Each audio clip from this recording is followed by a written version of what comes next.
Bismillah wala haula wala quwata illa billah. Shallallahu wassalamu ala Rasulillah wa ala alihi wa sahbihi wa mawala. Qanifitin azan ya Allah wa iyyakum, rekan-rekan sekalian yang dicintai Allah insyaallah. Kita lanjutkan materi kita yang lama vakum atau lama libur. Ya, semoga Allah mengampuni dosa kita karena kita mengaji majelis ilmu. Majelis ilmu itu wajib ya hukumnya. Satu, kewajibannya sesuai dengan situasionalnya. Artinya kalau kalau kita belum paham tentang sholat, ya wajib kita menuntut ilmu tentang sholat. Wanimidina azan ya Allah wa iyyakum, dalam rangkaian risalah pilihan seputar apa ini maksudnya? Seputar akidah, sholat, puasa, haji, umroh. Jadi risalah pilihan dari karya Syekh bin Baz. Maka kita masuk di bab ziarah, di mana ziarah ke Masjid Nabawi adalah sunnah setiap saat. Ziarah ini tidak ada hubungannya dengan ibadah haji. Nah, ini yang perlu dipahami. Jadi ketika kamu misal haji atau umroh, ya, backpacker, ya, maka umroh dan haji nggak ada kaitannya dengan ziarah ke makam Nabi. Jadi kalau kamu ke Mekah tapi nggak ke Madinah, itu ritual ibadahnya tetap sah. Ya. Jadi jangan sampai kayak orang yang nggak paham ya kemudian mengaitkan naik ke sana harus ke Madinah. Adapun keinginan ke Madinah kemudian diusahakan ke sana itu nggak apa-apa. Cuman sekali lagi tidak ada kaitannya ibadah haji dan umroh dengan ziarah ke Madinah. Jadi ibadah haji dan umroh kita di Mekah itu sudah sah dan sudah cukup tanpa harus berziarah ke Madinah. Itu yang harus dipahami, jangan sampai keliru. Nah kemudian hadisnya, anna man shola fihi yakni fil masjidin nabawi arba'ina sholatan kanat lahu bara'atu minan nar wa bara'atu minan nifaq. Jadi hadis tentang sunnah ziarah ke Madinah, jadi ke sana itu sunnah ya. Itu adalah sabda bahwasanya siapa yang sholat di Masjid Nabawi 40 waktu maka ia akan terbebas dari api neraka serta sifat nifaq. Ini adalah hadis dhaif menurut pakar peneliti hadis. Untuk itu hadis ini tidak dapat dijadikan hujah. Jadi ada orang yang memegang hadis ini lalu kemudian mengamalkan hadis ini dan menyebutnya sebagai sholat arba'in. Arba'ina sholatan, sholat 40. Berarti 5 sehari kan 5 kali itu kali 8. Nah ini hadis ini dhaif sehingga tidak bisa dijadikan sandaran. Tertinggal atau tertahan. 1. Tertahan oleh musuh atau lainnya seperti sakit atau kehabisan bekal, dan jangan tergesa-gesa tahallul jika ada harapan bahwa penghalang tersebut dapat diselesaikan pada waktu dekat.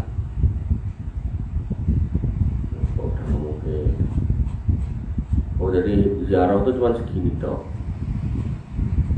Ziarah Madinah itu cuma pembahasannya cuma 2 poin. Kemudian kita udah masuk lagi ke tema yang terkait dengan haji atau umroh. Dan di sini temanya adalah tertinggal atau tertahan. Tertahan atau oleh musuh atau lainnya seperti sakit atau kehabisan bekal, maka jangan tergesa-gesa tahallul jika ada harapan untuk bahwa penghalang tersebut dapat diselesaikan dalam waktu dekat. Jadi kalau kemudian seorang itu sakit gitu kan, kemudian nggak bisa atau belum bisa menjalankan sebagian apa yang harus dikerjakan pada ibadah haji atau umroh, maka jangan buru-buru tahallul. Sabar dulu, diusahakan sembuh, barangkali nanti bisa nyusul pada amalan-amalan yang bisa disusulkan.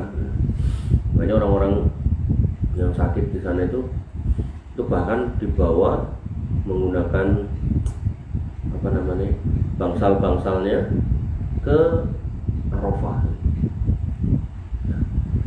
Kemudian yang kedua, orang yang tertahan tidak dapat begitu saja bertahalul sebelum menyembelih kurban dan mengumpul rambut. Namun jika ia mensyaratkan saat ihram, maka boleh langsung tahalul tanpa menyembelih atau lainnya. Jika tidak mampu menyembelih, ia dapat berpuasa 10 hari kemudian mencukur, kemudian barulah tahalul. Ya. Kemudian orang yang tertahan tempat menyembelih kurbannya adalah di mana ia bertahan, baik dalam haram atau di luar, kemudian dibagikan ke orang-orang fakir dan miskin yang ada di sekitarnya. Jika tidak ada orang fakir miskin di situ, maka bisa dikirim ke daerah yang ada orang fakirnya. Kita masuk di bab yang lain, yaitu haji dan kurban. Bagi penduduk Mekah tidak disyariatkan bagi mereka berkurban haji tamattu maupun haji qiran, meskipun mereka umrah pada bulan-bulan haji lalu mereka menyambungnya dengan haji. Bagaimana firman Allah Subhanahu wa taala ketika mewajibkan kurban bagi yang haji tamattu dan puasa jika tidak mampu. Dzalika liman lam yakun ahluhu hadiril masjidil haram. Demikian itu kewajiban membayar fidyah bagi orang-orang yang keluarganya tidak berada di sekitar Masjidil Haram, orang-orang yang bukan penduduk Mekah. Kemudian yang kedua, siapa yang menyembelih kurban sebelum hari kurban, maka hukumnya tidak sah. Karena Nabi SAW bersahabat tidak menyembelih kecuali pada hari kurban. Seandainya diperbolehkan menyembelih sebelum hari kurban, pasti beliau menjelaskannya, dan jika menjelaskan pasti akan diriwayatkan oleh para sahabatnya. Boleh mengakhirkan menyembelih kurban hingga hari ke-13 karena semua hari-hari tasyrik adalah hari makan, minum, dan menyembelih. Namun yang afdal adalah menyembelih lebih awal. Yang ketiga, tidak boleh puasa wajib maupun sunnah pada hari-hari tasyrik kecuali orang yang tidak mendapatkan hewan kurban. Sebagaimana hadis Ibnu Umar dari Aisyah radhiyallahu anha, ia berkata, tidak ada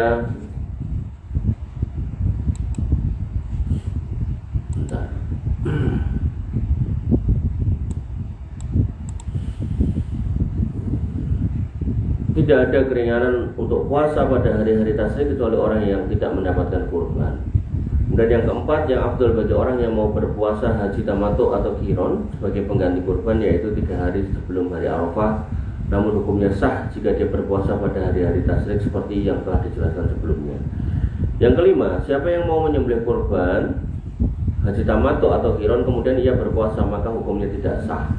Dia wajib tetap menyembelih meskipun waktunya telah lewat karena dia adalah hutang yang masih dalam tanggungannya. Yang keenam, tidak boleh membayar uang sebagai pengganti kurban, akan tapi ia harus menyembelih atau mewakilkan pada orang lain. Sementara pendapat yang memperbolehkannya adalah syariat baru dan mungkar. Allah Subhanahu wa taala berfirman, am lahum syuraka'u syara'u lahum minad dini ma lam ya'zan bihillah. Apakah mereka mempunyai sembahan-sembahan selain Allah yang mensyariatkan untuk mereka agama yang tidak diizinkan Allah? Yang ketujuh, sah hukumnya bagi orang yang berhutang untuk membeli hewan kurban, namun bagi yang tidak mampu tidak diwajibkan, tapi sebagai penggantinya dia dapat berpuasa. Yang kedelapan,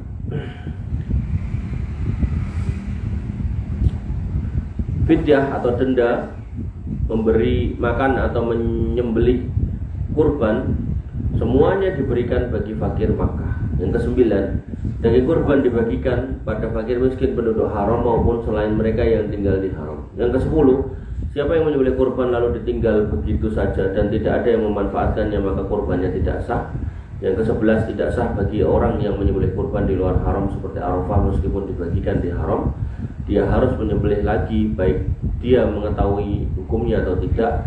Yang ke-12, orang yang menyembelih kurban tamattu, qiran atau kurban disunahkan memakannya dan menyedekahkannya. Kemudian yang ke-13, sunnah bagi orang yang mau menyembelih kurban membaca bismillahi wallahu akbar, Allahumma hadza minka walaka, lalu menghadap kiblat, dan menghadap kiblat hukumnya sunnah. Yang ke-14, hukum berkurban adalah sunnah muakkadah menurut pendapat yang benar dari para ahli ilmi, kecuali wasiat untuk berkurban maka hukumnya wajib dilaksanakan. Disyariatkan bagi manusia untuk berbakti kepada keluarga yang sudah meninggal dengan mensedekahkan seperti kurban untuk mereka. Wallahu ta'ala alam. Kemudian kita masuk ke risalah hikmah, hukum dan manfaat disyariatkannya haji dengan menyebut nama Allah yang Maha Pengasih lagi Maha Penyayang. Segala puji bagi Allah yang menguasai segala alam. Balasan kebaikan bagi orang yang bertakwa. Salawat dan salam semoga terlimpah pada hamba dan Rasulnya, kekasih dan orang pilihan dari hambanya, Nabi Muhammad bin Abdullah, keluarganya, sahabatnya, orang yang meneliti di atas jalannya, serta orang-orang yang mengambil petunjuknya sampai hari kiamat. Amma ba'du, saya sangat bersyukur kepada Allah Subhanahu wa taala dapat bertemu dengan saudaraku seakidah di tempat yang sangat baik ini dalam rangka saling memberikan nasihat dalam kebenaran, tolong menolong dalam kebaikan dan ketakwaan, mengingatkan akan Allah dan haknya, mengingatkan akan syiar yang agung, yaitu syiar haji. Mati.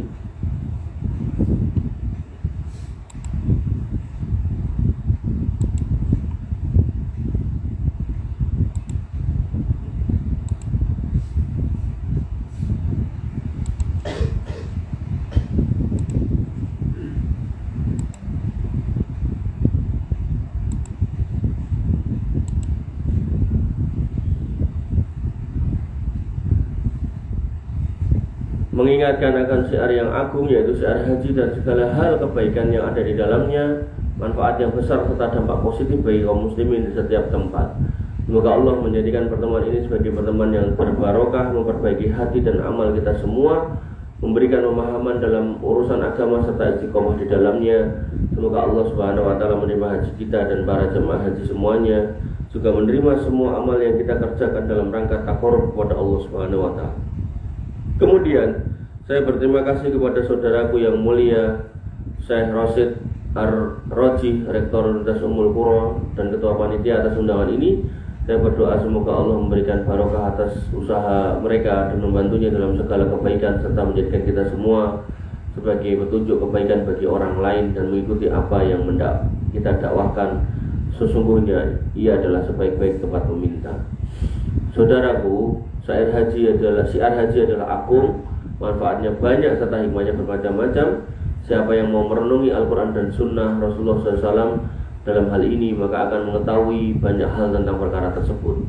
Allah Subhanahu wa taala telah mensyariatkan syiar bagi hambanya, di mana padanya terdapat maslahat yang besar, saling mengenal dan tolong menolong dalam hal kebaikan, saling menasihati, tafaqquh fiddin, menegakkan kalimatullah, mengesahkan Allah, ikhlas dan lainnya yang merupakan maslahat serta manfaat besar yang tidak dapat dihitung. Dan di antara rahmat Allah Subhanahu wa taala, Dia mewajibkan haji bagi semua kaum muslimin di timur dan barat. Kewajiban haji adalah umum bagi laki-laki, wanita maupun bangsa Arab, bangsa asing, penguasa maupun rakyat, dengan syarat mempunyai kemampuan bagaimana firman Allah Subhanahu wa taala, walillahi 'alan nasi hijjul baiti man istata'a ilaihi sabila wa man kafara fa innallaha ghaniyyun 'anil 'alamin. Mengerjakan haji adalah kewajiban manusia terhadap Allah Subhanahu wa taala, yaitu bagi yang sanggup mengadakan perjalanan ke Baitullah.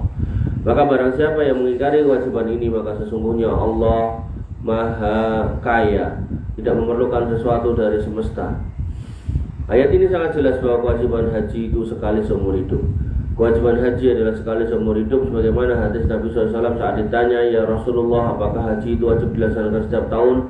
Beliau menjawab, "Lau qultuha lawajabat al-hajju marrah faman zada fahuwa tatawwu." Sekiranya aku katakan ya, maka pasti haji akan diwajibkan setiap tahun. Namun kewajiban haji itu sekali aja seumur hidup, maka siapa yang melaksanakannya lebih dari sekali, maka itu adalah sunnah.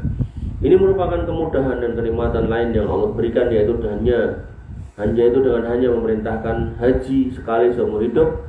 Sekiranya diperintahkan lebih dari itu, pasti akan membebani bagi yang tempat tinggalnya jauh dari Mekah.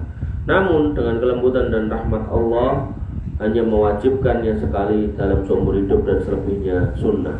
Diriwayatkan dari Nabi SAW, beliau bersabda, "Al-umratu ilal umrati kafaratun lima bainahuma." Umrah ke umrah yang lain dapat menghapus dosa di antara keduanya. Wal hajjul mabrur laisa lahul jazaa illal jannah. Dan haji yang mabrur tidak ada balasannya kecuali surga. Dalam kitab Sahihain dari Rasulullah SAW, beliau bersabda, "Siapa yang haji dan tidak melakukan rafas dan fusuk, maka akan dibersihkan dosa-dosanya sehingga dia bersih seperti baru dilahirkan oleh ibunya." Sabda yang lain, ikutilah antara haji dan umrah karena keduanya akan menghilangkan kefakiran dan dosa sebagaimana api dapat menghilangkan karat dari besi, emas dan perak, dan haji mabrur tidak ada balasan kecuali surga. Maka kedudukan haji sangat agung serta memiliki manfaat yang sangat banyak. Dari manfaat tersebut, jika mendapatkan haji mabrur, maka pahalanya adalah surga sebagaimana serta surga, kebahagiaan serta diampuninya dosa-dosa. Demikian manfaat yang besar yang tidak dapat ditukur dengan lainnya. Maka Allah menjadikan Baitullah Ka'bah sebagai tempat berkumpul manusia serta kedamaian mereka sebagaimana firman-Nya, wa ij'alnal baita masabatan lin-nasi wa amna. Dan ingatlah, ketika kami menjadikan rumah itu Baitullah tempat berkumpul bagi manusia dan tempat yang aman. Mereka berdatangan silih berganti dari segala penjuru dan tidak pernah merasa bosan karena mengunjunginya adalah kebaikan yang agung serta manfaat yang besar. Baitullah dibangun atas dasar tauhidullah serta ikhlas karenanya. Allah Subhanahu wa taala berfirman, wa id bawwa'na li Ibrahim makanal bait alla tusyrik bi syai'a wa tahhir baitiya lit-ta'ifina wal qa'imina war ruk'is sujud. Dan ingatlah ketika kami memberikan tempat kepada Ibrahim di tempat Baitullah dengan mengatakan, janganlah kamu memperserikatkan suatu pun dengan aku dan sucikanlah rumahku ini bagi orang-orang yang tawaf dan orang-orang yang beribadah dan orang-orang yang rukuk dan sujud. Allah Subhanahu wa taala menyediakan Baitullah untuk kekasihnya Ibrahim alaihissalam guna menegakkan tauhidullah, memurnikan ibadah dan tidak mempersekutukannya. Rasulullah SAW saat ditanya tentang masjid pertama yang dibangun, beliau menjawab, huwa Masjidil Haram, itu adalah Masjidil Haram. Allah Subhanahu wa taala berfirman, inna awwala baitin wudi'a lin-nasi lalladzi bi Bakkah mubarakan wa hudan lil alamin. Sungguhnya rumah yang mula-mula pertama dibangun untuk tempat ibadah bagi manusia ialah Baitullah di Bakkah atau Mekah yang diberkati dan menjadi petunjuk bagi semua manusia. Masjidil Haram sebagai tempat beribadah, dan Allah Subhanahu wa taala telah menjelaskan bahwa ia dibangun atas dasar tauhid dan ikhlas karena Allah.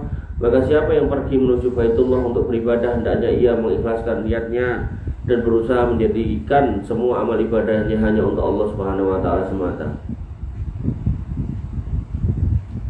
Baik sholat, doa, tawaf, sa'i serta semua ibadah yang lainnya.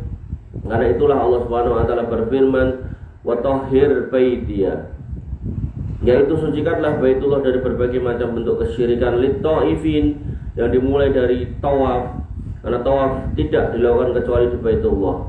Tidak ada ibadah apapun di dunia ini yang ada tawafnya kecuali dilakukan di Baitullah. Adapun tawaf di kuburan, pohon, bebatuan, maka hal ini merupakan perbuatan syirik besar, termasuk sholat dan sujud kepadanya. Namun jika tawaf di sekelilingnya untuk bertakarub kepada Allah, maka ini adalah bid'ah, karena tidak ada tawaf yang bertakarub kepada Allah kecuali di Baitullah. Ya, jadi gerakan tawaf itu hanya terjadi di Ka'bah. Kalau dilakukan di luar Ka'bah, ditujukan kepada yang ditawafi, itu syirik. Kalau niatnya kepada Allah, itu bid'ah. Paham ya? Kurban juga sama, kurban itu hanya kepada Allah. Kok kurban tinggal selain Allah, musyrik. Kurban tinggal selain Allah tapi tidak sesuai syariat Rasul, itu bid'ah. Pahami itu ya. Itu dasar banget loh ya. Jadi nanti kamu akan lihat tuh orang-orang pakai surban, pakai tawaf di kuburan. Nah pertanyaannya, ini dalam rangka mengagungkan Allah atau kuburannya? Nah kuburannya syirik, dan mengagungkan Allah bid'ah. Ada orang yang kurban dibuang ke lautan. Tanya, ini untuk siapa? Untuk yang di lautan, di Roro Kidul, syirik. Untuk Allah bid'ah. Wes. Jadi Islam sesimpel itu. Jadi kalau kemudian kamu mau mempraktekkan hal-hal yang berbau agama atau ritual, nah cek ini untuk siapa? Untuk Allah, kalau nggak sesuai dengan sunnah, bid'ah. Kalau untuk selain Allah, syirik. Ini pentingnya atau bagusnya atau menyenangkannya membaca kitab ulama itu ya. Kemudian bentuk penyuciannya adalah dengan meninggalkan kesyirikan dan bid'ah, serta hendaknya apa yang ada di sekitarnya semua mentauhidkan Allah, ikhlas dan tidak beramal kecuali sesuai dengan apa yang Allah syariatkan. Hendaknya para penjaga dan pengurus Baitullah mensucikannya dari kesyirikan, bid'ah dan kemaksiatan serta bersih sebagaimana Allah syariatkan itu. Jadi di Mekah sana itu Selain ada polisi, ada tentara, ada juga polisi syariah atau polisi amar ma'ruf nahi mungkar. Dia nggak pakai seragam polisi, jadi pakai gamis. Jadi yang keliling liatin orang-orang yang tawaf di Baitullah Al-Haram, kalau pakai jimat suruh nyopot. Jadi sampai seperti itu. Terus tentara itu ditaruh di sebagian kuburan, itu ditaruh. Itu orang-orang yang di kuburan itu minta-minta suruh pergi. Kalau di kita tentara jaga toko emas atau polisi jaga toko emas.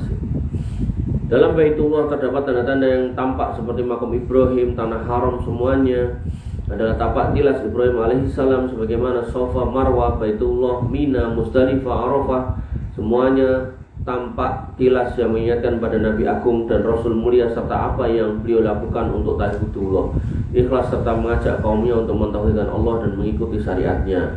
Allah berfirman dalam syiar haji yang agung, Al-Hajju Ashhurum Ma'lumat. Haji adalah pada bulan-bulan tertentu, yaitu Syawal, Dzulqa'dah, dan 10 hari pertama Dzulhijjah. Kemudian ia berfirman, faman farada fihinal hajja fala rafasa wala fusuqa wala jidala fil haji.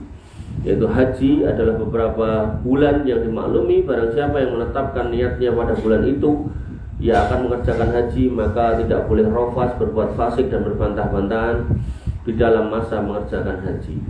Inilah sebagian manfaat dan faedah haji yang besar. Semua yang mendatangi Baitullah hendaknya mengikhlaskan ibadah hanya kepada Allah dan tidak menyekutukannya, serta membersihkan dan waspada dari hal-hal yang menyelisih syariatnya, agar benar-benar ibadah hanya untuk Allah dan tidak ada sedikit pun pengurangan dalam beribadah.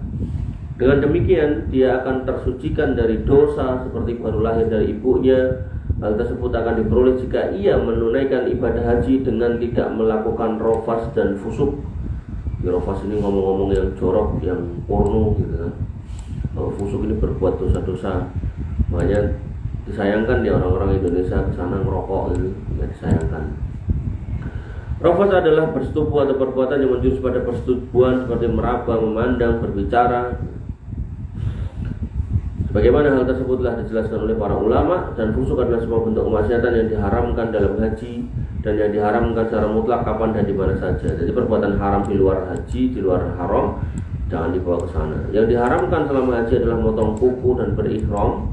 Setelah berihram, memotong rambut, memakai parfum, memakai pakaian berjahit dan menutup kepala bagi laki-laki, dan memakai sarung tangan bagi laki-laki maupun perempuan, dan memakai cadar bagi wanita.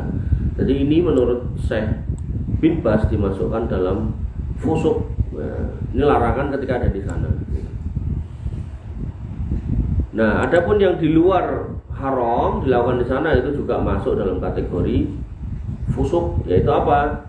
Berzina, mencuri, dolim, mengganggu orang, menghina kehormatan orang, makan riba dan lain-lain diharamkan. Ya. Maka ya disayangkan ya ada orang yang bawa apa istilahnya internet banking gitu kan, dia transaksi riba di Masjidil Haram gitu kan. Ya itulah manusia. Saya aku mau bayar cicilan, nah, kan ada kayak gitu. Aku mau bayar cicilan rumah atau cicilan motor atau cicilan mobil gitu, yang riba. Jidal, hendaknya seorang mukmin menjauhi debat kusir dan menjauhi hal-hal yang menimbulkan pertikaian, kemarahan. Saya pernah lihat orang India berantem sampai guyur-guyuran kopi panas itu. Dan pas buka puasa nggak tahu awalnya biar guyur ke teman ini. Haji adalah sarana untuk saling mencintai, menolong dan memaafkan. Di antara hikmah yang agung dari pelaksanaan haji adalah meninggalkan apa yang dapat menyebabkan kemarahan dan pertengkaran, baik disebabkan karena rafas, fusuk maupun jidal. Semua ini adalah sarana yang baik untuk membersihkan hati serta dapat menyatukan persatuan dan tolong-menolong dalam kebaikan dan ketakwaan dan saling mengenal sesama hamba Allah di muka bumi. Jadi hikmah dari haji itu harusnya melahirkan orang-orang yang kemudian peduli gitu. Makanya sebelum gitu, kalian berangkat ke sana gitu, latihlah di sini. Ada temennya yang sakit gitu kan, ya dijaga, udah makan apa belum gitu kan. ya itu otomatis saja panggilan jiwa, jadi nggak usah nunggu disuruh. Dahulu orang jahiliyah mempunyai kebiasaan berdebat, lalu Allah melarangnya. Larangan berdebat saat haji bukan karena masyarakat jahiliyah suka berdebat atau karena penyebab pertengkaran dan perkelahian, namun semua perdebatan kusir dilarang dalam Islam. Untuk itu, jika Anda melakukan ghibah terhadap saudaramu, maka segera bertobat dan mintalah maaf agar semua ucapan selama haji adalah hal yang baik dan ketakwaan serta tolong-menolong dalam kebaikan dan membersihkan hati serta dapat menjauhkan dari perpecahan dan perselisihan. Adapun perdebatan dengan cara baik adalah suatu keharusan setiap saat sebagaimana firman Allah Subhanahu wa taala, ud'u ila sabili rabbika bil hikmati wal mau'izatil hasanah. Jadi kalau sifatnya diskusi, tanya jawab, ngobrol yang baik-baik, ada orang bertanya mau jawab, maka itu baik. Bahkan itu dikatakan oleh Syekh bin Baz adalah kewajiban semua orang, baik dia sedang haji maupun tidak. Allah Subhanahu wa taala berfirman, wala tujadilu ahlal kitab illa billati hiya ahsan. Dan janganlah kamu berdebat dengan ahli kitab melainkan dengan cara yang baik. Jadi kalau kepada ahli kitab yang notabene-nya adalah orang kafir aja kita dibolehkan untuk berdebat dengan cara yang baik. Yang baik itu artinya ada satu keadaan di mana dia pengen tahu, kita kasih tahu, dia pengen ilmu, kita kasih ilmu gitu loh. Jadi bukan cuman eker-ekeran gitu, bukan cuman padu gitu kan. Maka itu aja boleh, maka bagaimana hal dengan orang Islam, maka tambah boleh lagi sama muslim. Untuk itu boleh berdebat jika tujuan untuk menjelaskan sesuatu yang benar, tentu dengan dalil dan tetap menghindari hal-hal yang dapat menyebabkan pertengkaran dan perkelahian. Jadi kalau perdebatan atau diskusi itu udah mulai nampak-nampak ada gesekan, udah mau berantem gitu kan, maka orang yang baik, orang yang beriman itu yang menahan dirinya dari itu, kemudian menyingkir gitu, nggak kemudian melanjutkan. Sampai ada teman di kantor itu sampai cerita kalau diskusi di partai itu atau di tempat dia berkumpul itu sampai kadang itu keperluan gitu. Nah ini hal-hal kayak gini nih tidak merupakan akhlak atau etika seorang muslim ya. Jadi kamu kalau di kampus atau di masyarakat ya, kalau udah mulai-mulai kayak gitu tinggalin aja. Allah Subhanahu wa taala berfirman, "Wa ma taf'alu min khairin ya'lamullah." Dan apa yang kamu kerjakan berupa kebaikan niscaya Allah mengetahuinya. Ini motivasi untuk melakukan hal-hal yang berupa kebaikan, maka hendaknya para jamaah haji bersungguh-sungguh untuk melakukan kebaikan dengan cara apapun. Allah Azza wa Jalla mengetahui dan akan membalasnya. Kebaikan tersebut meliputi ucapan, perbuatan, ucapan yang baik, nasihat, amar ma'ruf, serta mencegah kemungkaran termasuk kebaikan. Juga bersedekah, menunjukkan orang-orang yang tersesat, menunjukkan jalannya, mengajari orang-orang jahil semua amal kebajikan. Jadi kamu kalau haji melihat ada mbah-mbah ya belum paham sholat yang benar, jelaskan, ya, tersesat ya antarkan, dan seterusnya. Maka semua yang bermanfaat bagi jamaah haji dan bermanfaat bagi kaum muslimin, baik ucapan ataupun perbuatan yang disyariatkan Allah, semua merupakan amal kebajikan. Kemudian Allah Subhanahu wa taala berfirman, "Wa tazawwadu fa inna khairaz zati taqwa wattaquni ya ulil albab." Berbekallah dan sesungguhnya sebaik-baik bekal adalah takwa, dan bertakwalah kepadaku hai orang-orang yang berakal. Allah Subhanahu wa taala memerintahkan para jamaah haji untuk membawa bekal yang secukupnya dan hal-hal yang dibutuhkan jamaah haji, baik berupa ilmu yang bermanfaat, kitab, serta hal-hal yang bermanfaat baginya atau bagi orang lain. Jadi sampai ada jamaah haji itu yang kalau berangkat itu membawa obat banyak, pasti tanya buat siapa? Buat nanti jamaah yang lain kalau sakit itu loh. Yang tadi udah berkali-kali saya ingatkan, pentingnya peduli sama kaum muslimin. Jadi nggak cuma mikir awake dhewe. Maka kalimat berbekallah menunjukkan perkataan umum yang meliputi berbagai bekal dari urusan dunia dan agama. Ibnu Abbas menceritakan orang-orang berangkat haji tanpa bekal, lalu mereka berkata, kami adalah orang-orang yang bertawakal kepada Allah. Kemudian Allah Azza wa Jalla menurunkan ayat, wa tazawwadu fa inna khairaz zadi taqwa wattaquni ya ulil albab.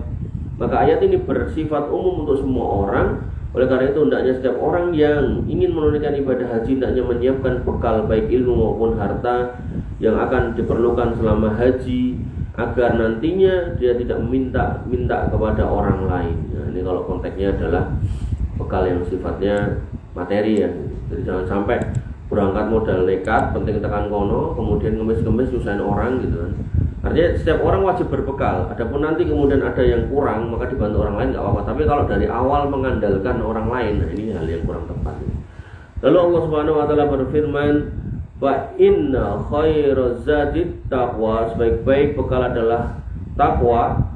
Untuk itu hendaklah bertakwa kepada Allah, mentaatinya, ikhlas serta membantu saudaranya para jamaah haji, juga berikan kepada mereka bimbingan, beramal ma'ruf, mencegah kemungkaran, membantu orang yang membutuhkan, dan tentu dengan cara yang baik. Lalu Allah mengulangi firman-Nya, "Wattaquni ya ulil albab." Sebuah perintah untuk diikuti dengan perintah lain. Ini menunjukkan pentingnya takwa, di mana terkandung kebaikan yang sangat besar.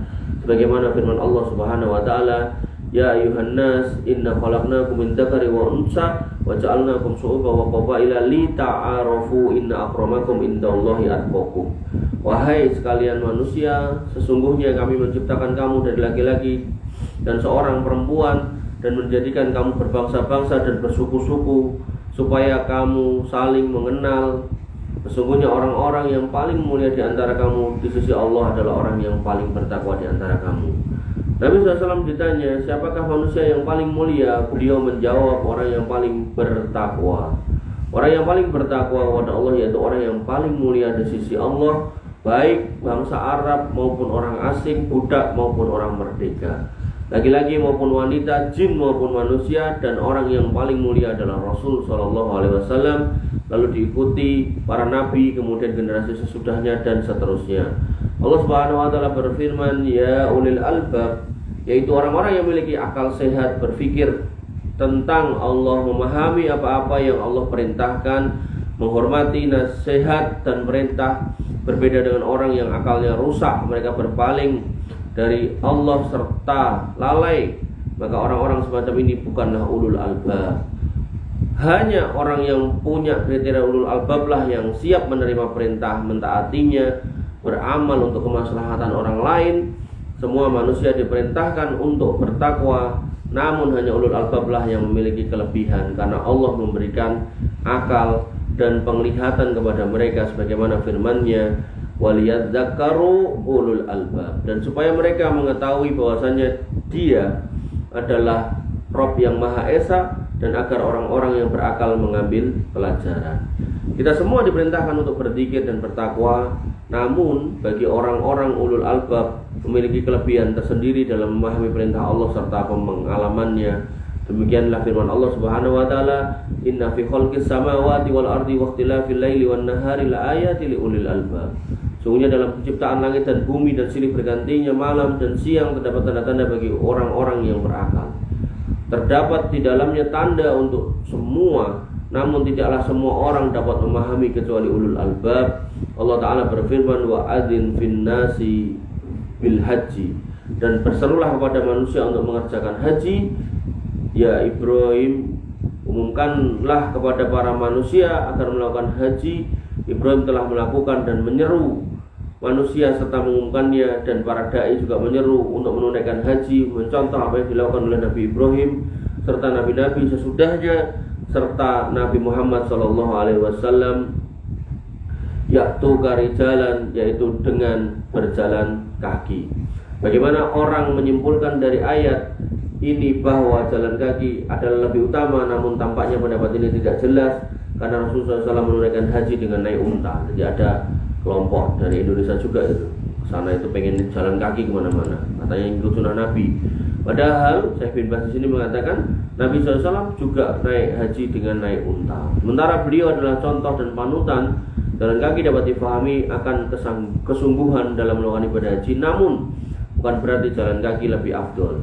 Siapa yang haji dengan jalan kaki maka baginya pahala, dan yang mengendarai kendaraan dengan mengharap rahmat Allah maka baginya juga ada pahala, dan yang demikian juga lebih afdol. Wa ala kulli dhamirin ya'tina min kulli fajjin amik, yaitu jalan yang luas jauh dari ujung barat dan timur, dari segala penjuru, semua mengharapkan ridha Allah dan kebaikan di akhirat. Kenapa mereka berbondong-bondong? Liyashhadu manafi'ahum, yaitu untuk menyaksikan manfaat-manfaat bagi mereka.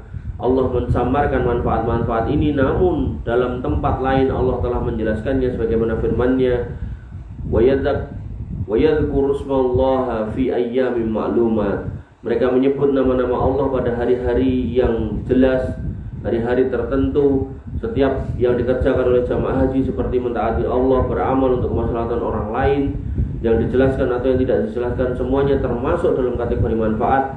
Inilah hikmahnya Allah Subhanahu wa taala menyamarkannya agar masuk di dalamnya semua yang dikerjakan oleh orang-orang mukmin dan mukminah, seperti mentaati Allah dan beramal untuk kemaslahatan hambanya. Bersedekah pada fakir miskin adalah manfaat, mengajar orang awam adalah manfaat, amar ma'ruf nahi mungkar adalah manfaat, berdakwah adalah manfaat, salat di Masjidil Haram adalah manfaat, baca Quran adalah manfaat, mengajarkan ilmu adalah manfaat, dan segala perbuatan yang dikerjakan dan bermanfaat bagi orang lain, baik ucapan, perbuatan, serta sedekah yang sesuai dengan syariat, maka semua termasuk dalam kategori manfaat. Makanya saya paling senang tuh kalau umroh itu gak cuma umroh, jadi kalau habis subuh itu ada kajian di sana gitu, kita ikut gitu kan, dengerin gitu kan. Ya, tinggal milih syekhnya banyak, tinggal milih beliau membahas kitab apa gitu, kita tinggal duduk aja dengerin. Bahkan yang sekarang ini kajian bahasa Indonesia juga ada. Dia harusnya orang-orang yang ke Masjid Haram atau ke Masjid Nabawi itu nggak cuman sholat aja gitu, duduklah di majelis ilmu itu. Hendaknya para jamaah haji memanfaatkan kesempatan yang baik ini untuk meningkatkan takwa kepada Allah, bersungguh-sungguh melakukan hal-hal yang bermanfaat, yang meridhoi Allah dan diridhoi Allah dan bermanfaat bagi hambanya, menggunakan kesempatan di Mekah dan Masjidil Haram untuk berzikir, juga di semua tempat menggunakan kesempatan untuk taat kepada Allah dan beramal yang bermanfaat bagi orang lain. Jika memiliki ilmu, maka ajarkanlah ilmu tersebut kepada manusia, dakwailah dan bimbinglah, beramar ma'ruf serta mencegah kemungkaran. Jika memiliki harta, maka bantulah orang miskin, tegakkanlah kebenaran, manfaatkan semua waktu untuk berzikir, baca Quran, serius dalam menunaikan ibadah haji seperti yang Allah syariatkan, serta mencontoh Nabi SAW. Manfaat yang paling besar adalah bertauhid. Jadi Syekh bin Baz mengingatkan rangkaian ibadah haji semuanya untuk kemudian mengikuti jejak dari bapaknya para nabi, yaitu Ibrahim alaihissalam, yang mana inti dakwah beliau adalah dakwah tauhid yang kemudian diikuti oleh Nabi Muhammad SAW dan kemudian diwariskan dalam bentuk ibadah haji, tentu semua atas perintah dari Allah Subhanahu wa taala. Ya, ikhlas dan mengikuti sunnah-sunnah Rasulullah SAW. Hendaknya para jamaah haji belajar tentang agamanya, bertanya jika tidak mengerti, mengikuti pengajian-pengajian yang ada di Masjid Haram baik di Mekah maupun Madinah, serta masjid lainnya. Jadi masjid kampung-kampung itu juga ada gitu. Bertanya pada ahlul ilmi, membeli buku-buku yang bermanfaat, melakukan ibadah sesuai dengan syariat dan tidak bertentangan dengannya dengan syariat. Waspada dari perbuatan bid'ah serta pendapat yang lemah, berusaha mengikuti Rasulullah SAW agar mendapatkan haji yang mabrur. Di asas haji mabrur itu tidak cuma ritualnya ya, tapi pada hal-hal yang lain itu berusaha sekuat tenaga untuk kemudian mencocoki apa yang dicontohkan Nabi SAW, agar perjalanannya menjadi berbarokah, bermanfaat baginya dan orang lain, sehingga dapat dijadikan sebagai pelajaran setelah pulang ke kampung halamannya. Maka hukum-hukum haji sangat jelas. Tata cara haji pun telah dipahami oleh para ahli ilmi dan telah dipahami pula oleh kebanyakan dari kaum muslimin yang telah melakukan haji, namun kebanyakan dari mereka tidak mengetahui hukum haji secara benar. Untuk itu hendaknya mereka belajar dan bertanya kepada ahli ilmi jika mendapatkan suatu permasalahan, serta berusaha untuk mengetahui hukum-hukum syar'i dalam masalah haji. Demikian pula dalam ibadah yang lainnya hendaknya berusaha untuk mencontoh Rasulullah SAW lalu dipegang erat-erat. Demikian pula hendaknya mengambil dan mengikuti buku-buku para ahli ilmi yang dilengkapi dengan dalil-dalil serta penjelasannya dilandasi dengan hujah yang benar. Hendaknya para jamaah haji dan yang lainnya waspada terhadap hal-hal yang Allah haramkan, baik saat haji, saat berada di rumahnya, di jalan maupun di dalam masyarakat. Kita mohon kepada Allah agar diberikan taufik dan pertolongan atas ini semua. Allah mencintai hambanya yang meminta dan memelas kepadanya karena ia adalah maha pemurah. Maka disyariatkan bagi jamaah haji ketika sampai di mikot untuk mandi jika memungkinkan, kemudian wudu, mendirikan sholat sunnah wudu 2 rakaat, sholat sunnah ba'dal wudu, kecuali jika bertepatan dengan sholat fardu, maka sholat fardu itu cukup baginya karena Nabi SAW ikhram pada haji wada setelah sholat duhur di Dzul Hulaifah. Jika rumahnya dekat dengan mikot seperti penduduk Taif dan penduduk Madinah, maka cukup baginya mandi di rumah, tetapi tidak boleh memulai niat ikhram kecuali setelah sampai di mikot. Yang dimaksud dengan ihram adalah memasukkan niat untuk umroh atau haji atau keduanya secara bersamaan, kemudian setelah itu barulah melafalkan talbiyah. Adapun sekedar memakai pakaian ihram semenjak di rumah, di jalan atau mandi, maka hal itu tidak mengapa seperti yang telah dijelaskan di atas. Kemudian menanggalkan pakaian yang berjahit lalu menggunakan kain ihram kemudian naik kendaraan. Yang paling baik memulai niat ihram yaitu sudah naik kendaraan. Karena Nabi SAW berihram setelah naik kendaraan dan maksud ihram adalah memasukkan niat haji atau umroh. Setelah itu memperbanyak talbiyah, diteruskan dengan berzikir, bertasbih, beristighfar, taubat, amar ma'ruf nahi munkar, berdakwah sampai melaksanakan umroh jika ihramnya untuk umroh. Dan jika akan melalui tawaf maka hendaknya berhenti dari talbiyah. Adapun jika ihramnya untuk haji maka bertalbiyah sampai melempar Jumratul Aqabah. Setelah melempar jumrah pada hari Aid, maka barulah berhenti bertalbiyah lalu menyibukkan diri dengan takbir. Ketika melempar jamarot, hendaknya memastikan bahwa kerikil-kerikil lemparan telah masuk ke dalam kolam jamarot. Namun, jika tidak yakin bahwa kerikil tersebut tidak masuk, maka hendaknya dia mengulanginya pada saat itu juga. Karena jika ia keluar meninggalkan Mina sementara ia belum mengulanginya, maka dia terkena dam, sebab dia telah meninggalkan wajib haji. Dan jika memungkinkan melempar pada hari Mina, hendaknya mengulanginya secara berurutan dengan niat untuk mengganti yang sah kemarin. Dengan demikian maka tidak ada hukuman atas dirinya. Diperbolehkan bagi para jamaah haji untuk mengambil nafar awal, yaitu keluar dari Mina pada tanggal 12 Dzulhijjah setelah melempar jumroh ba'da zawal. Maka jika mau pulang hendaknya tawaf wada lalu pulang apabila ia sudah melakukan tawaf ifadah. Namun jika belum melakukan tawaf maka ia dapat tawaf ifadah sekaligus diniatkan dengan tawaf wada dengan catatan ia segera pulang meninggalkan tanah haram. Jika ia mengambil nafar sani yaitu keluar dari Mina pada tanggal 13 setelah zawal, maka ini lebih afdal karena inilah yang dikerjakan oleh Rasulullah SAW. Maka siapa yang masih tinggal di Mina sampai tenggelam matahari pada tanggal 12 maka ia harus mabit dan melempar pada hari ke-13 setelah zawal. Dan siapa yang melempar pada tanggal 13 maka ia terkena dam karena meninggalkan wajib haji. Haji adalah Arafah, adalah rukun haji yang terbesar. Bagaimana sabda Nabi SAW, Al-Hajju Arafah, haji adalah Arafah. Maka orang-orang yang haji harus wukuf di Arafah pada hari ke-9 setelah zawal. Inilah pendapat yang terkenal di kalangan ahli ilmi. Pendapat lain mengatakan jika wukuf sebelum zawal maka hukumnya sah karena hari itu terhitung sebagai hari Arafah. Namun yang disyariatkan agar wukuf dilaksanakan setelah zawal sampai terbenam matahari. Dan jika seorang wukuf pada malam 10 sebelum fajar maka waktunya wukuf sah. Siapa yang ketinggalan wukuf di Arafah sampai fajar maka ia telah tertinggal haji. Dan siapa yang wukuf pada siang hari lalu keluar sebelum matahari terbenam maka ia terkena dam menurut pendapat jumhur ulama. Kemudian disyariatkan bagi para jamaah haji di Arafah untuk berbanyak doa, zikir, talbiyah, yaitu berdoa dengan mengangkat kedua tangan sebagaimana dikerjakan oleh Rasulullah SAW dan disunahkan menjamak sholat duhur dan asar secara jamak takdim dengan mengqashar satu adzan dan 2 iqamah di Masjid Namirah jika memungkinkan. Namun jika tidak maka hendaknya para jamaah haji sholat di tempatnya masing-masing. Hal ini dapat dalam rangka mencontoh Nabi Muhammad SAW. Kemudian hendaknya para jamaah haji tetap di tempatnya masing-masing karena semua area Arafah adalah wukuf sambil berdoa kepada Allah Subhanahu wa taala baik dengan duduk, berdiri atau berbaring, dan juga dianjurkan berbanyak doa serta tabiah sampai terbenam matahari.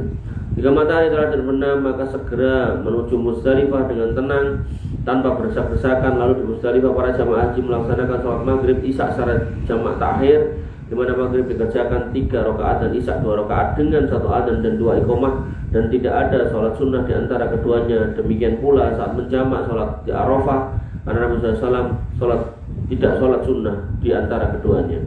Ketika di Muzdalifah, setelah para jamaah haji melaksanakan sholat, maka mereka diperbolehkan tidur, makan, baca Quran, berzikir atau yang lainnya. Diperbolehkan bagi orang-orang yang lemah langsung menuju Mina setelah pertengahan malam, dan lebih afdal jika mereka keluar setelah terbenamnya bulan, karena Rasulullah SAW memberikan rukhsah bagi mereka. Ini merupakan rahmat dan keringanan bagi mereka. Para jamaah haji juga dapat melempar jumroh sebelum fajar Namun bagi orang yang mengakhirkan melempar sampai duha, maka hal itu tidak mengapa. Dan bagi orang-orang kuat melempar setelah duha lebih baik dan mendapatkan sunnah, karena seperti itulah yang dicontohkan oleh Nabi Muhammad SAW. Maka siapa yang tawaf ifadah sebelum atau sesudah melempar, maka hukumnya sah. Namun jika mengakhirkan tawaf setelah melempar, menyembelih dan mencukur rambut, maka ini adalah lebih afdol, berguna mencontoh Nabi Muhammad SAW. Dan tidaklah beliau ditanya masalah ini kecuali jawabannya adalah kerjakanlah yang kamu kehendaki, yaitu masalah melempar, menyembelih, cukur, tawaf dan sa'i. Kesimpulannya, yang sunnah dikerjakan pada hari Id adalah melempar lalu menyembelih, mencukur atau memendekkan atau menggundul, itu lebih afdol. Dan setelah itu baru bertahalul, kemudian barulah melaksanakan tawaf dan sa'i jika ia memiliki kewajiban sa'i. Saya mohon kepada Allah Subhanahu wa taala semoga Dia memberikan kepada kita dan semua kaum muslimin ilmu yang bermanfaat, dan kemudian dapat mengumpulkan mereka, kita semua di atas agama serta istiqomah di atasnya, memperbaiki kondisi kita semua di setiap tempat, serta memberikan pemahaman kepada mereka tentang urusan agama mereka, memberikan kemampuan untuk selalu bersabar dalam menuntut agama, dan kemudian sabar dalam meniti jalan-jalan kebenaran.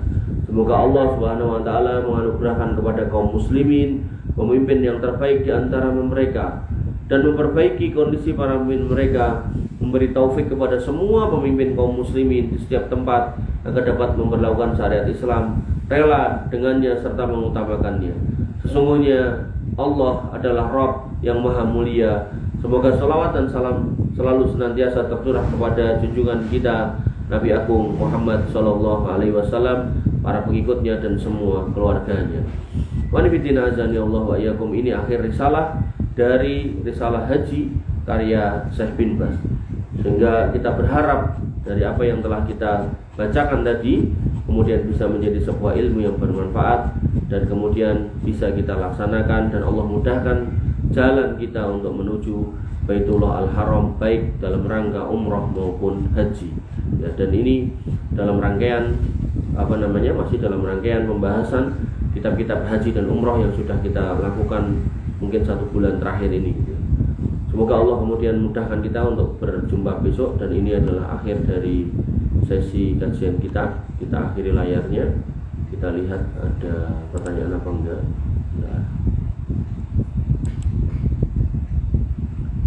Enggak ada pertanyaan, Mas. Masih kok ada satu ini.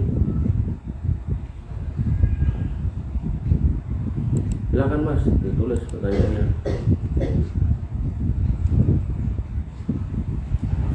Pertanyaan pertama, apakah ahli waris memiliki kewajiban bayar hutang si mayit? Iya, jadi termasuk kewajiban dalam hal peninggalan harta orang yang mati, orang yang meninggal, maka itu harus diambilkan. Jadi pertama digunakan untuk pengurusan jenazahnya, kemudian yang kedua ditunaikan wasiatnya. Nah, tapi ternyata kalau punya utang maka ditunaikan utangnya dulu, baru kemudian wasiatnya. Ya, baru kemudian yang keempat dibagikan sisanya kepada ahli waris. Ya, jadi nggak boleh langsung tum-tuman. Ini menyedihkan, kadang ada yang langsung dibagi, terus ternyata ada yang datang lagi utang, suruh bayar, katanya spend utangnya itu dibayar Pak kuning akhirat itu. Nah, hal seperti ini adalah perbuatan yang durhaka kepada orang tua yang sudah meninggal. Wallahu ta'ala alam.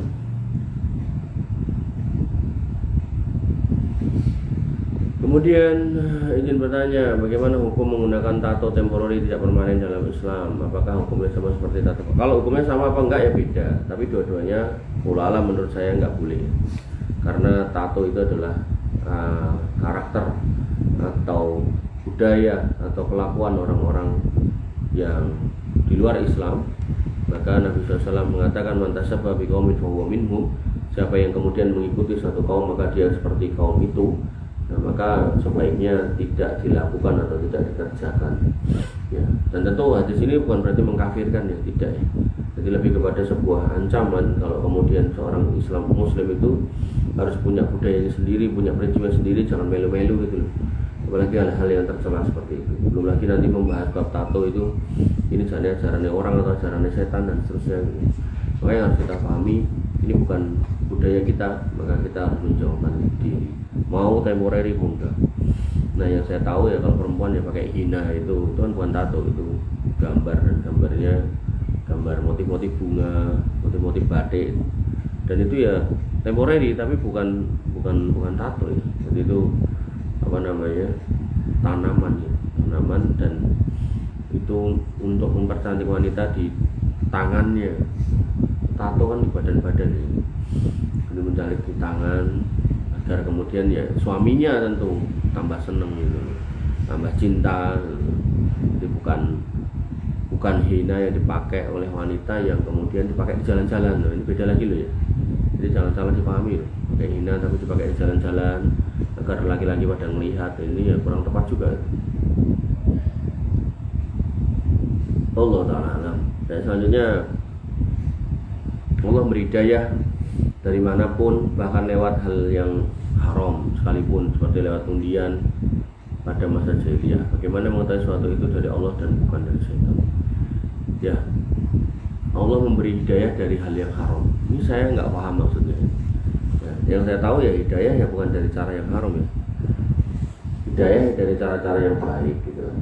Termasuk ketika kita ingin berdoa, maka dalam ucapan doa kita tentu juga harus diikuti dengan makanan yang baik, ya, minuman yang baik, pakaian yang baik, yang halal semua. Kenapa? Innallaha thayyibun la yaqbalu illa thayyiban. Ya, jadi saya nggak paham dengan pertanyaannya ini, karena ada kalimat yang menurut saya kurang tepat gitu. Hidayah lewat hal-hal yang haram. Ini apa namanya? Maksudnya gimana maksudnya? Ini pertanyaanmu apa orang lain? Karena ini pertanyaannya ini mengandung subhat ya, seolah-olah bisa mencari hidayah di tempat haram. Enggak ya, saya kurang cocok dengan pertanyaan ini atau kalimat ini ya. Jadi hidayah yang saya tahu ya adanya di masjid, bukan di tempat diskotik gitu. Ya, ya kan bisa juga di diskotik ngaji gitu. Tenan pora gitu. Ya tenan, cuman iya yo, nggak lazim gitu loh ya. Aku bisa juga gitu mendengarkan kajian sambil main judi gitu. Kan aneh gitu, nggak nalar gitu ya. Umumnya ya orang kalau udah di situ dikatakan oleh Allah Subhanahu Wa Taala ya bahwasanya orang-orang yang berjudi dan kemudian minuman keras itu ya akan lupa dari zikir kepada Allah, wa anis sholat, dan dari sholat dia juga malas gitu. Jadi kayaknya kalau naik judi terus untuk hidayah gitu kayaknya, maksudnya pas judinya itu loh, di tempat judinya. Tapi kalau orang judi dapat hidayah banyak, tapi kan hidayahnya dengan dia meninggalkan arena perjudian, meninggalkan teman-temannya judi itu loh.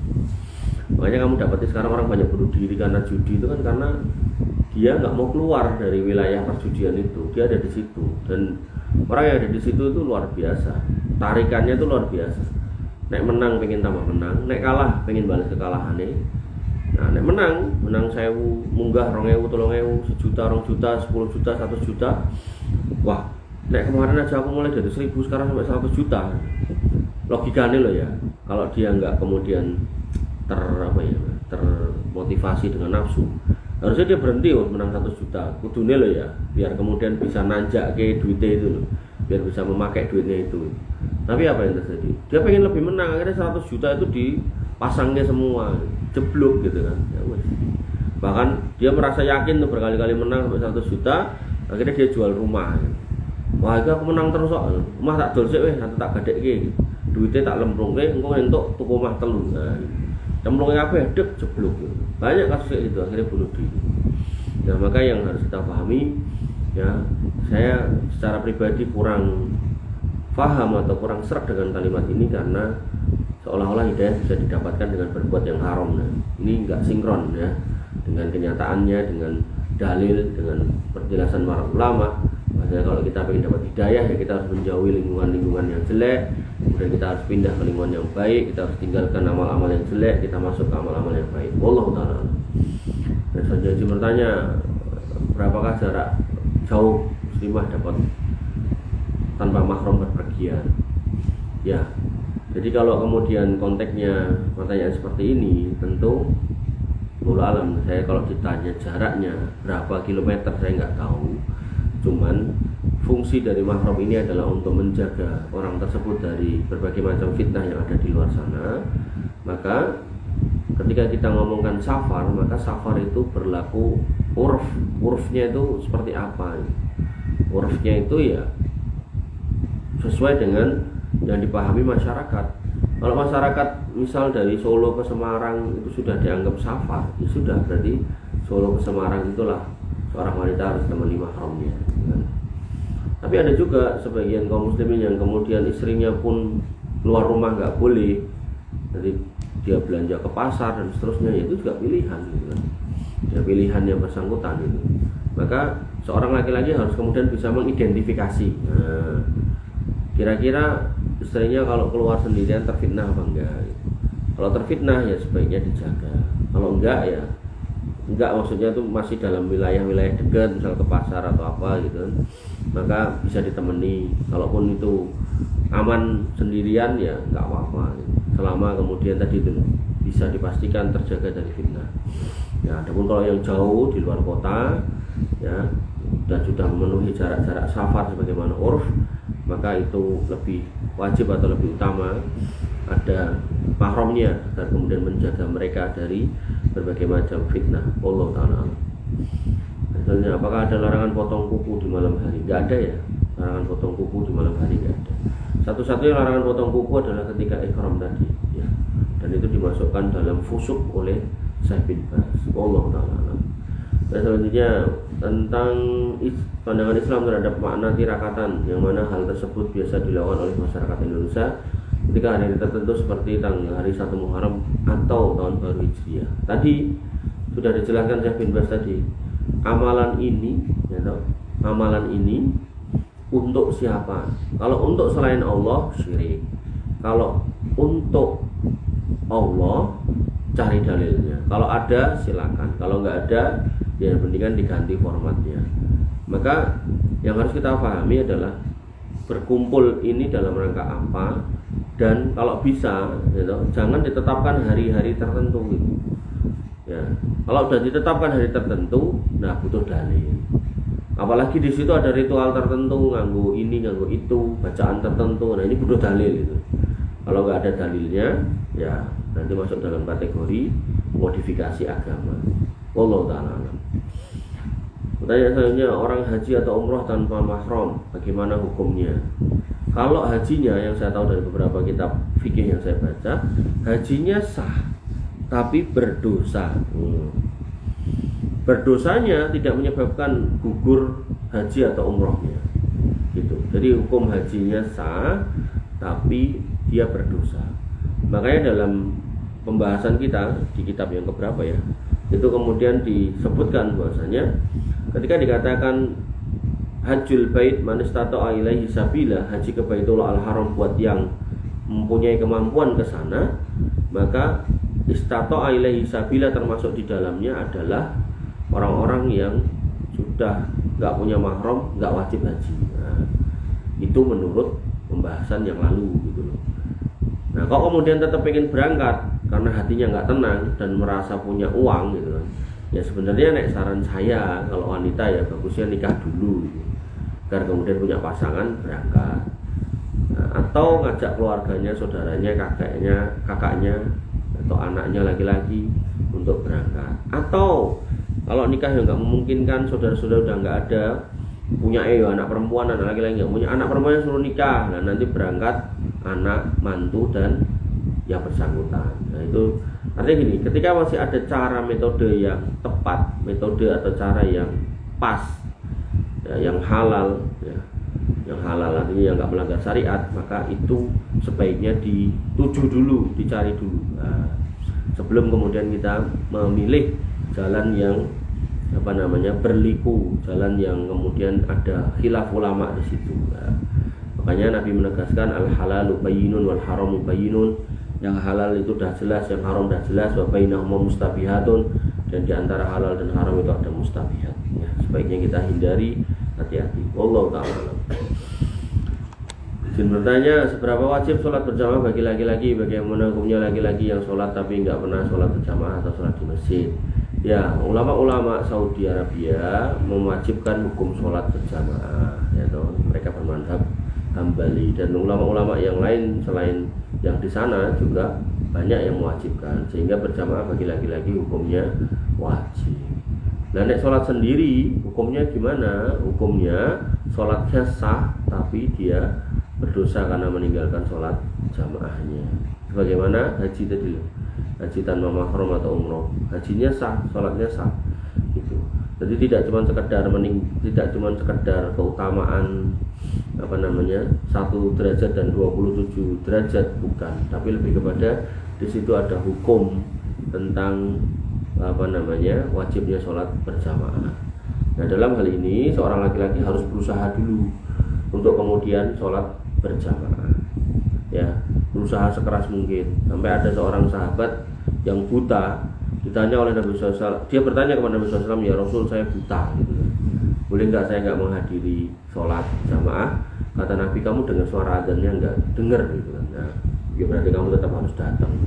Padahal zaman dulu kalau malam itu gelap, kalau kemudian pagi itu ya dingin, kalau siang atau malam itu kadang ada binatang buas. Nah, orang ini tetap suruh berangkat walaupun buta. Makanya kalian yang laki-laki, ya, sholatlah berjamaah ke masjid, ya.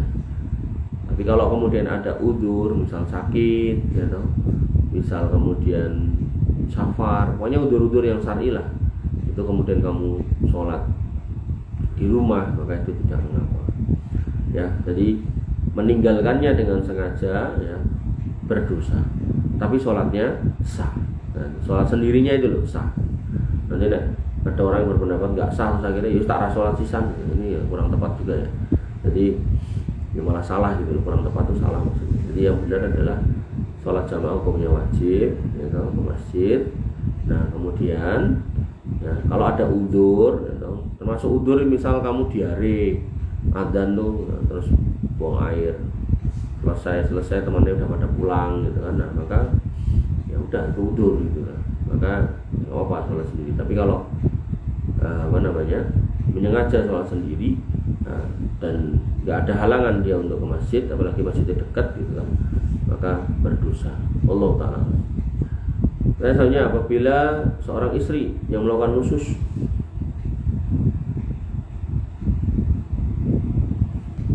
maka apa yang harus dilakukan suaminya? Nah, dalam Al-Quran urutannya yang pertama menasihati, ya, dinasihati. Mbok kamu sholat, mbok kamu jilbaban. Nusus itu kan gak manut gitu. Dinasihati dulu, kamu sholat, kamu kok nggak mau, atau maka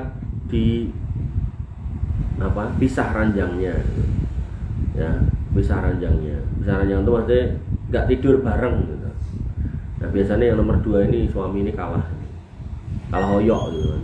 Karena kebutuhan laki-laki hari ini lebih besar daripada laki-laki zaman dulu. Laki-laki sekarang wis bojone siji metu omah, oke wong wedok-wedok ora cetha, gitu kan. Ya. Dan dulu tuh celana pendek perempuan itu masih sampai lutut, sekarang wis setengah paha, gitu. Nggak ngerti, gitu. Nah, sekarang kita harus mendului mereka, kita di depan lampu merah, ya, mereka nyusul nih ngarepe sebelah kita, kadang ngarepe kita. Oh ya kan merem, gitu kan. Maksudnya ning dalan kan ora mungkin kita merem, gitu loh. Ya. Kita ya ada kebutuhan untuk ngeliat lampu merah. Belum lagi ngeliat lampu merah terus yang dari arah nyebrang seret, gitu. Pakai celana kayak gitu. Pokoknya kebutuhan hari ini untuk laki-laki itu lebih besar daripada zaman dulu, sehingga dalam konteks nomor 2 itu banyak laki-laki kalah.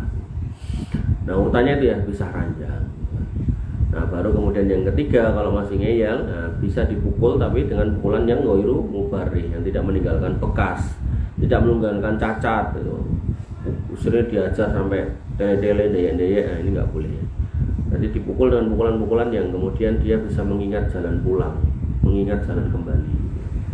Makanya saya salut itu sama ibu-ibu yang punya pesan ke calon mantunya. Saya pernah nganterin orang itu ta'aruf itu si ibunya itu ngomong, nah kalau anak saya jadi istri kamu, gitu kan, ya namanya anak saya ini wanita, dan tapi atau wanita itu bengkok, ibunya loh yang ngomong, maka ketika dia bengkok sedikit segera tarik, jangan dibiarkan bengkok banyak. Ibunya itu ngomong. Aku sampai bengong gitu. Ada ibu kayak gini, ya udah langka ibu kayak gitu. Yang ada anak yang bengkok, ibu belo, gitu. Ya gitulah, anak ibu udah bengkok, gitu. Makanya pentingnya kamu itu banyak menuntut ilmu dari sekarang, banyak-banyak berdoa, minta pasangan-pasangan yang baik agar dipertemukan dengan orang-orang yang baik. Ya. Sekarang anaknya ditinggal kerja karo suamine, anaknya selingkuh, suamine protes ngomongin mertuane malah bela anaknya. Banyak cerita kayak gitu. Lah kamu salahmu nggak pulang-pulang, malah nyalahin. Ya. Belum lama saya dapat cerita seorang ikhwan itu kan cerai gitu kan. Ya, ditinggal kerja, pulang-pulang udah hamil lagi. Protes ke mertuane, malah mertuane ngamuk-ngamuk gitu. Ya Allah. Wallahu taala alam. Baik, ini yang bisa kita diskusikan dan jawabkan pada pagi hari ini. Semoga bermanfaat. Kurang lebihnya mohon maaf. Waalaikumsalam subhanakallahumma wa bihamdika asyhadu an la ilaha illa anta astaghfiruka wa atubu ilaik. Assalamualaikum warahmatullahi wabarakatuh.